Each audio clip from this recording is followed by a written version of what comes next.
Julia, j'espère que vous allez bien. Moi je suis très contente de vous retrouver dans cette nouvelle vidéo où on va faire un top 10 de mes livres préférés lus pendant cette année 2023.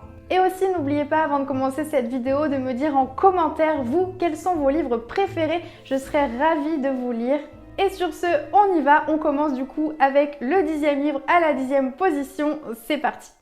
Et à la 10e position, j'ai choisi d'y intégrer Chevaleresque qui est écrit par Charlotte Bousquet aux éditions Slalom. J'ai adoré cette histoire puisqu'on y suit 7 héroïnes vraiment badass et super fortes. On est sur de l'heroic fantasy et il va y avoir une histoire de quête. Ça va être aussi une histoire liée à la guerre avec des sorcières ou des démons. Enfin, l'univers est super sympa et ce qui change, c'est qu'on a des héroïnes féminines. Et à la tête de ces 7 femmes, on a Lina qui est une fille de forgeron qui va être un petit peu la meneuse puisque c'est elle qui va être à l'origine de ce groupe de femmes. Et ces chefs de guerre qui envahissent ce village, ils vont prétexter qu'ils chassent en fait les démons et que c'est pour ça qu'ils doivent demander des taxes ou encore réduire à l'esclavage les habitants pour supporter la dureté de la chasse aux démons. Donc ils vont demander des faveurs aux habitantes, etc.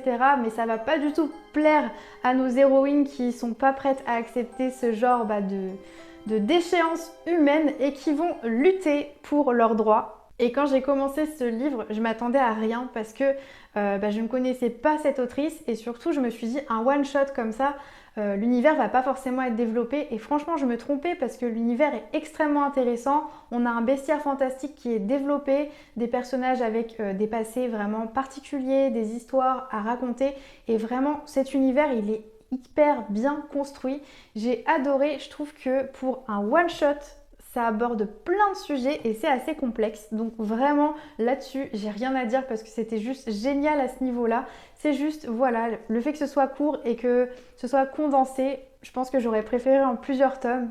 Enfin bref, si vous cherchez une épopée fantastique de l'heroic fantasy avec des héroïnes féminines, foncez parce que vraiment ce livre c'est une pépite. Donc c'est pour ça qu'il est à la 10e position de ce top 10.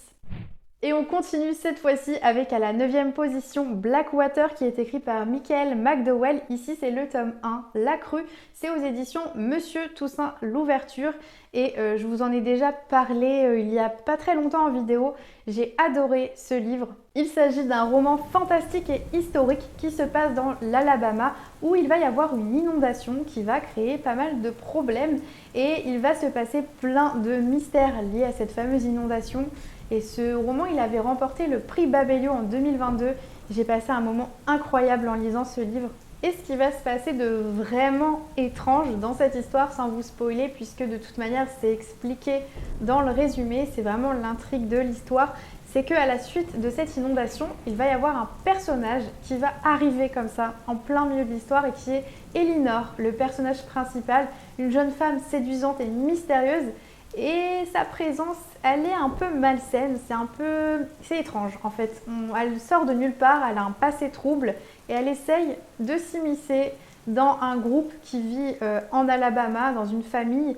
Et on sent que elle a des intentions cachées qu'elle ne dévoile pas, c'est très perturbant. Et dans ce livre, on a un soupçon de surnaturel avec de l'horreur, mais c'est léger en fait, ce qui fait que même les personnes qui n'aiment pas forcément la littérature fantastique, je pense qu'elles peuvent tout à fait lire ce livre. Et c'est vrai qu'on a cette atmosphère pesante et aussi historique qui rend le récit très crédible. Et j'ai trouvé ce premier tome bien mystérieux puisqu'on découvre des choses sur ce personnage qui est Elinor, mais pas trop non plus. Ça n'en dévoile pas trop, alors ça donne très envie de lire la suite puisque c'est une série qui est en 6 tomes, si je ne vous dis pas de bêtises. Enfin, il y en a plusieurs et j'imagine qu'on va découvrir un peu plus les intentions cachées de ce personnage et surtout, mais d'où elle vient. Et à chaque page que je lisais de ce roman, j'avais envie de savoir la suite et d'en apprendre plus sur ce personnage d'Elinor qui est très mystérieux.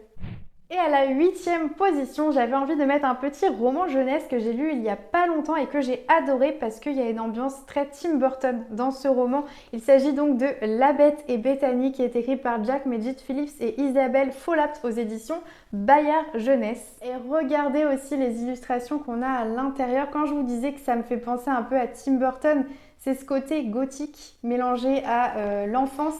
Et aussi, on a ce petit grain de folie, cet humour qui est placé à l'intérieur de l'histoire. avec en fait des sujets plutôt tristes finalement, puisque c'est une histoire qui met en scène une jeune orpheline qui va rencontrer un personnage qui est en quelque sorte immortel grâce à une créature qu'il garde en secret chez lui et qui le nourrit en échange d'un élixir de jouvence jusqu'au jour où cette créature va demander de plus en plus de nourriture. C'est un cocktail de drôlerie, de frissons et de douceur, et même si c'est de la littérature jeunesse, c'est bien écrit. J'ai adoré replonger en enfance et j'ai hâte de lire la suite des aventures de cette petite orpheline et surtout de voir l'adaptation au cinéma qui je pense va être incroyable. Et on continue avec la 7e position dans laquelle j'ai choisi d'y intégrer Contes de fées écrit par Stephen King aux éditions Albin Michel. Cette fois-ci, il s'agit d'un roman fantastique qui nous embarque dans un univers parallèle et qui a reçu le prix Babelio de l'imaginaire en 2023. Ce que j'ai adoré dans cette histoire, c'est le personnage principal qui est Charlie, qui va subir une chose atroce, la mort de sa maman suite à un accident fatal. Et à la suite de ça, son père va tomber en dépression et dans l'alcoolisme. Ce qui fait que lui, il va se retrouver avec beaucoup de responsabilités sur les épaules. Et Charlie, un jour, il va venir en aide à Monsieur Bowditch, qui est un personnage acariâtre et étrange qui vit dans une maison effrayante avec son chien apparemment effrayant. Sauf que lorsqu'il va venir en aide à ce personnage, contre toute attente, ils vont créer un lien très particulier, un lien très fort. Et en pénétrant dans les lieux de cette maison, il va découvrir une sorte de cabanon dans le jardin où en ressort des bruits étranges, comme s'il y avait quelque chose qui essayait d'en sortir. Et comme vous vous en doutez, puisque c'est écrit dans le résumé aussi, il va hériter des clés d'un monde parallèle où le bien affronte le mal sans répit, et ce qui fait qu'il va avoir encore pas mal de responsabilités sur ses épaules. Et je trouve ça juste incroyable de se dire que juste en aidant ce personnage, il tombe sur un monde parallèle. Et on a aussi des illustrations au niveau des chapitres. Du coup, c'était sympa de découvrir ça. Je ne savais pas que c'était illustré à l'intérieur. À la 6e position, j'avais envie d'y mettre Les Chroniques lunaires, le tome 1 de Cinder, qui est écrit par Marissa Meyer aux éditions Pocket Jeunesse. Les Chroniques lunaires, c'est une série qui propose des réécritures de contes dans un univers dystopique et futuriste. Et Marissa Meyer, c'est l'autrice qui a écrit Guild, qui est juste là. J'ai trop hâte de découvrir aussi ce roman. On y suit donc l'histoire, la réécriture du conte de Cendrillon. Et on est dans un univers où il y a des androïdes, des cyborgs qui habitent la ville de Neo-Beijing. Et je crois que ce que j'ai préféré en fait par rapport au personnage de Cinder, c'est son identité de cyborg, mais aussi le fait que ce soit une mécanicienne qui répare tout. Elle est trop forte. Et juste ça, j'ai rarement lu ça dans les livres, des héroïnes féminines qui sont mécaniciennes, et ça fait plaisir à lire, et surtout c'est en adéquation avec le fait que notre héroïne soit un robot tout simplement. On y suit donc des complots politiques, une sorte de romance, et donc ça reprend les contes de Grimm mais sous une forme de science-fiction, et je trouve ça hyper original, donc j'ai hâte de lire la suite des Chroniques lunaires, et j'hésite à les lire en anglais parce que les livres en anglais sont magnifiques. Et à la 5e position, j'ai cette fois-ci un roman graphique à vous présenter qui est celui de La Petite Sirène, qui est écrit donc par Andersen mais illustré par Benjamin Lacombe aux éditions Albin Michel. C'est un roman qui est magnifique à l'intérieur. Je vous l'ai déjà montré dans plusieurs vidéos où j'avais prévu justement de le lire. Ce que j'ai ressenti en lisant ce livre, c'est que j'ai eu l'impression de plonger vraiment dans l'océan. J'ai été émerveillée. En fait, les illustrations sont très belles, mais l'histoire est tellement belle que ça crée quelque chose de magique. J'avais l'impression d'être dans l'eau, de me balader dans l'eau. Ça m'a vraiment émerveillée tout le long de l'histoire. C'est vraiment une immersion au fond de l'océan où vit donc le roi de la mer avec ses 6 filles. Et on va y suivre donc la petite sirène qui va tomber en obsession face à un prince humain. Et pour tenter de conquérir ce prince, elle va devoir renoncer à sa queue de sirène et à l'usage de sa voix. Et j'ai pleuré à la fin de ce livre parce que c'est vraiment trop triste, je trouve. En fait, ça a fini d'une manière assez tragique. Et en fait, Benjamin Lacombe, il a fait ressortir toute la noirceur et la profondeur de ce récit. Et j'ai trouvé ça magique, poétique et tragique. Et je pense que je pourrais même dire que l'histoire de la petite sirène, c'est une des histoires qui m'a le plus marquée au monde parce que j'ai l'impression que j'oublierai jamais cette fin qui m'a vraiment bouleversée.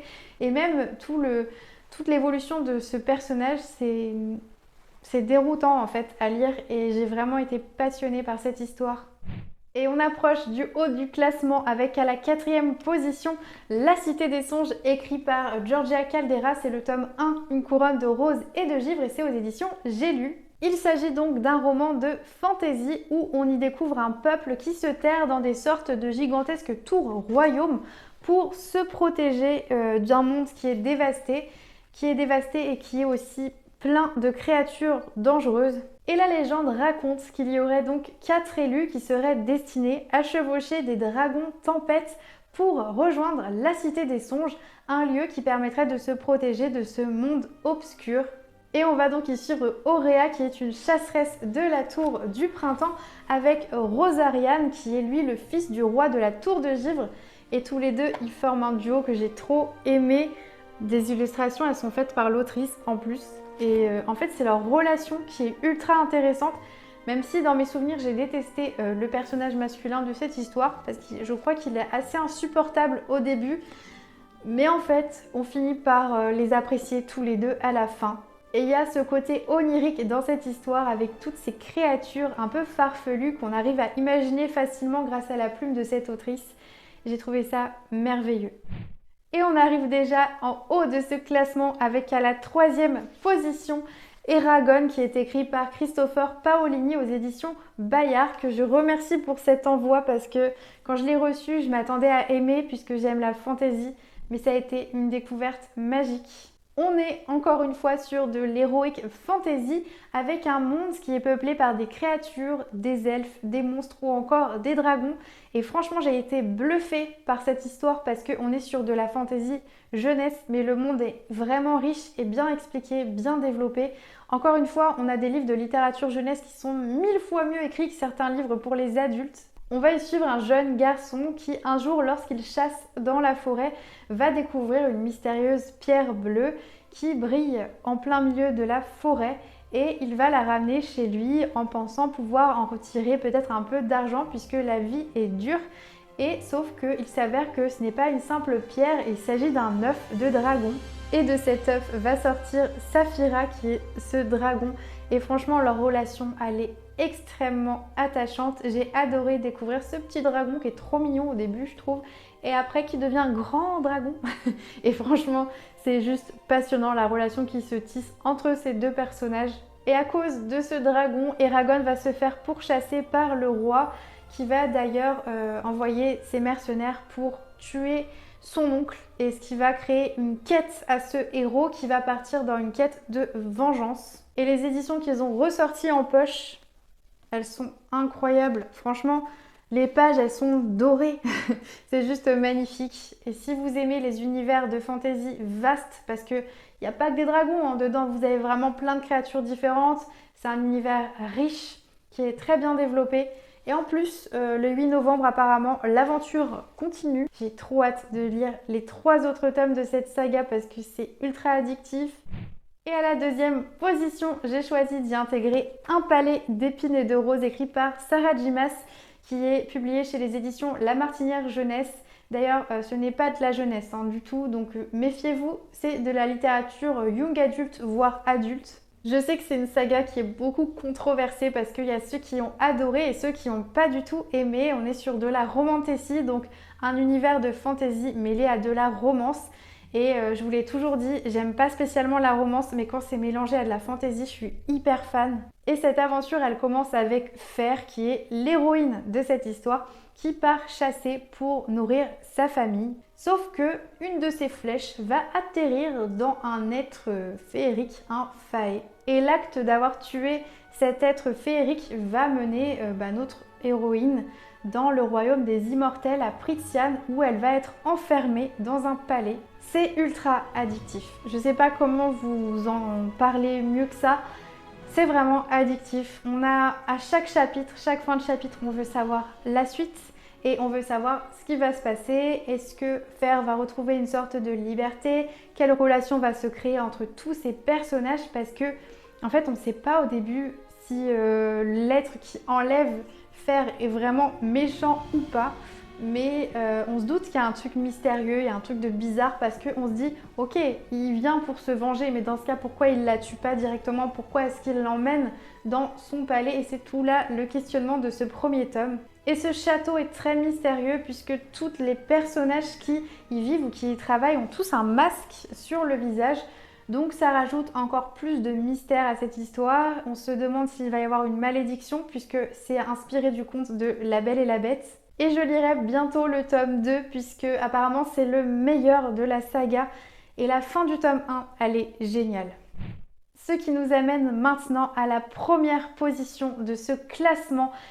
Et vraiment, il le mérite parce que c'était juste passionnant. Il s'agit de Magic Charlie qui est l'apprenti écrit par Audrey Alouette aux éditions Gallimard Jeunesse. Et si ce livre se retrouve à la première position de ce classement, c'est pour ça. C'est parce que ça m'a rappelé vraiment Harry Potter, mais d'une manière différente. C'est pas du tout un copier-coller de l'univers, c'est juste que j'ai retrouvé cette fascination pour un univers magique. C'est un peu de la cozy fantasy où, vous savez, on a d'un côté cette part de danger, de risque, mais d'un côté ce confort et cette magie qui est réconfortante. Si jamais vous avez aimé Harry Potter, lisez ce livre parce que c'est une pépite et en plus c'est issu de la littérature française, donc incroyable déjà. Et ce livre, donc on va parler de magie, d'amitié, il y a une atmosphère un peu automnale, très pumpkin avec des citrouilles, etc. Enfin, c'est hyper bien. Et même le système de magie, je le trouve super intéressant. Au début, je ne savais pas pourquoi on avait toutes ces plantes sur le livre. Je pensais que c'était juste pour l'esthétique du livre, mais pas du tout. Il y a vraiment un système de magie lié à la végétation et c'était passionnant. Et le synopsis de cette histoire, c'est qu'on a ce jeune Charlie qui va devenir un apprenti sorcier puisque sa grand-mère a subi une sorte de sortilège d'oubliette. Et elle n'a plus aucun souvenir et elle perd un peu la tête. Et lui, en fait, il va entrer dans ce monde magique qui l'interpelle puisqu'il va vouloir sauver sa grand-mère de cette fin. Et petit à petit, il va retrouver des traces de magie liées à son enfance. Et c'était juste, mais magique. Et les personnages sont uniques. On a une héroïne qui va être l'amie de Charlie dans ce livre, qui est ultra attachante et maladroite. Le professeur de magie est trop cool aussi.